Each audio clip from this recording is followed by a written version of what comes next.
Greetings, dear viewers. I am Billy Block, and today I want to share a little story. Back in 2020, LEGO released their Collectable Minifigures Series 20, and one of those minifigs was the Super Warrior. The design looks like it came from a tokusatsu show, like Super Sentai, inspired by the Red Rangers from the series. I so wanted to get it as I loved the show, and I got lucky. Just as Series 21 was coming out, my local LEGO store had only 2 Series 20 packs remaining. I bought them and opened them in the car, and I was amazed to see I got the last Super Warrior in the run. And I couldn't be any happier. And it was then I knew I had to do something for this figure. Because what's a tokusatsu-inspired hero without a giant mech? Which brings us to today's video. This is the Super Robo V! I had designed the mech a year after getting the minifig. A special shout out to ChubbyBots as I based the cockpit build on one of his tutorials, with some modifications and some flair on my end. I then submitted the design to Bricklink's galleries and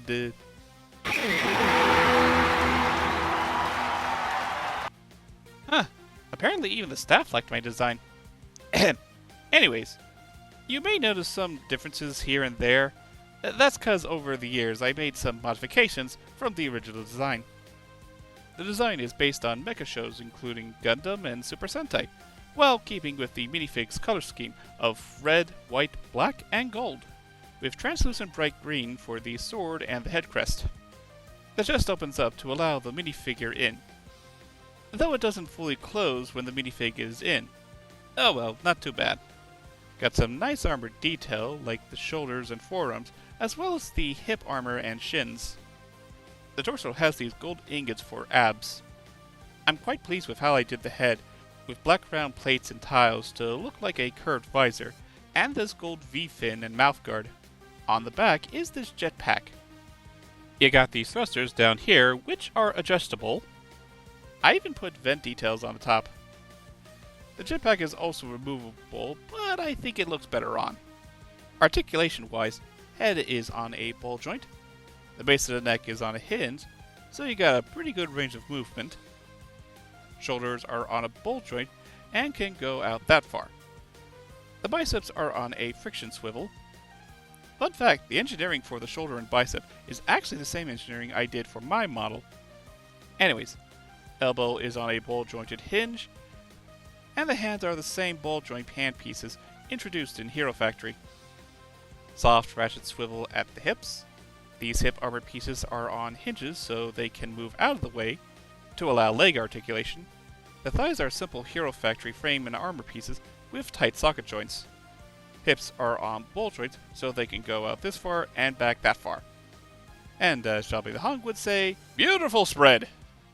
Ball joint hinge at the knee, allowing 90 degrees of bend, and tight ball joints at the ankles. Posability, I'd say, is great. Has a wide range of movement and can hold any pose. Now for the accessories. Just like the Super Warrior minifig, the Super Robo V has a trans-green sword. And if we remove this forearm armor piece, we can equip it with this shield. Now he's ready to defend the city from giant monster attacks. Not to toot my own horn, but I'd say I did a fantastic job. One of my early attempts at mech building, I might redo a few things like the hands and thighs, use parts that are more widely available. But as it stands, it's a great build that's also helped me develop my own engineering. I might even build a whole new mecha based on the minifigure. Maybe even a combiner should LEGO release the Super Warrior in different colors. That's all I have for now, but I'll catch you guys next time. Take care, and remember to have fun.